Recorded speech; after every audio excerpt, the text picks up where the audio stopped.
The challenges for the Indian subcontinent has become immense since the past 3-4 years of turmoil at the global level. The economic headwinds became unsustainable and countries like Sri Lanka and Pakistan broke down. In an attempt to deal with that, Sri Lanka got support from India along with other lenders, and now it is ready to focus on its governance again. In that process, India is now getting Japan on board, as both countries have mutual goals regarding the Indian Ocean and Indo-Pacific. Namaste and welcome to TFI Post. I'm your host Paush Gupta. Let's begin.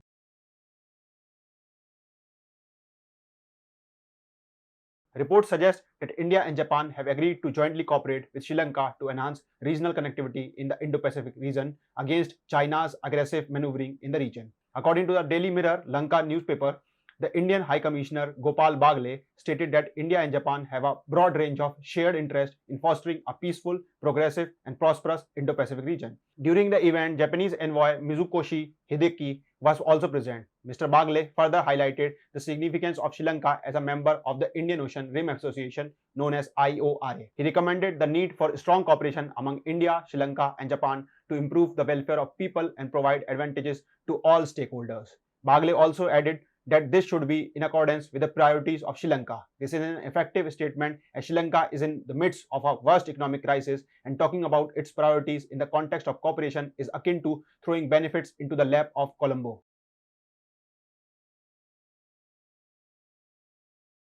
Recently, Sri Lanka received $330 million as an initial installment of the bailout package from the IMF. As per President Wickremesinghe, this will help Sri Lanka achieve better financial discipline and improved governance.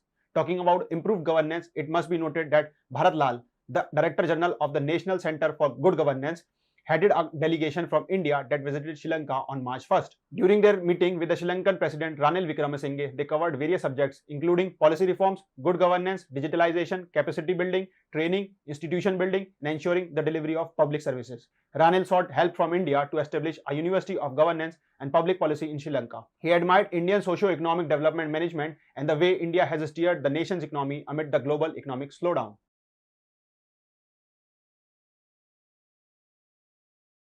This certainly has some implications for making ties with India closer. However, it would be hard and far-fetching to say that Sri Lanka will distance itself from China. But one thing seems clear. At this point in time, Sri Lanka is looking towards India. After getting the first tranche of the bailout package, Sri Lanka's envoy to India met Nirmala Sitharaman to thank India and bolster economic cooperation between the two countries. It is worth considering that India was the first country that gave assurances to the IMF for bailing out Sri Lanka. China too gave assurances later, but it did not give assurances in accordance with the IMF conditions. So in that scenario, India emerged as a key provider that had also provided humanitarian assistance to Sri Lanka earlier.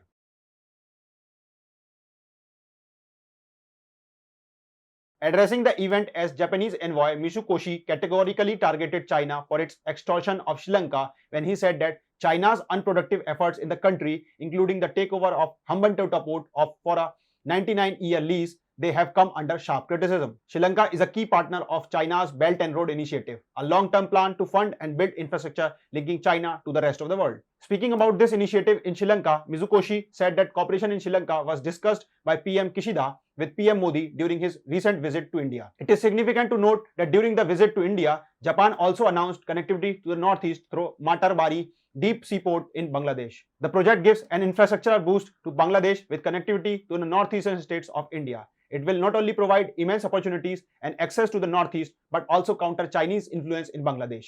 Currently, India has left no stone unturned in giving Dhaka an option against Chinese exploitative investments. Japan's joining India in this effort will only improve conditions in the country. The approach of Japan in the Indian Ocean region speaks volume about its intention toward the Indo-Pacific, as safeguard in the Indian Ocean will eventually augment Chinese dominance in the whole region. Interestingly, all these projects are centered around the Free and Open Indo-Pacific (FIOP) policy of Japan, which was announced by Japanese PM Fumio Kishida during an event of the Indian Council for World Affairs.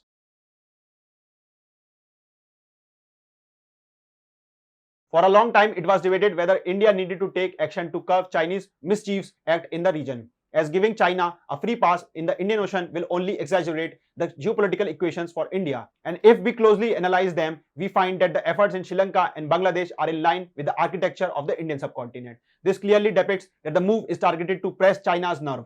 Once the Indian Ocean becomes China-free, the Indo-Pacific aspirations of Dragon will take the biggest hit. So this move by India and Japan is very significant. The only thing that is expected is to craft the policies in such a way that the whole effort does not go to waste and the end goal is achieved. Sri Lanka has a long history of managing both antagonistic sides. Today, it is desperate for India's help, but it can change its stance once financial discipline is achieved.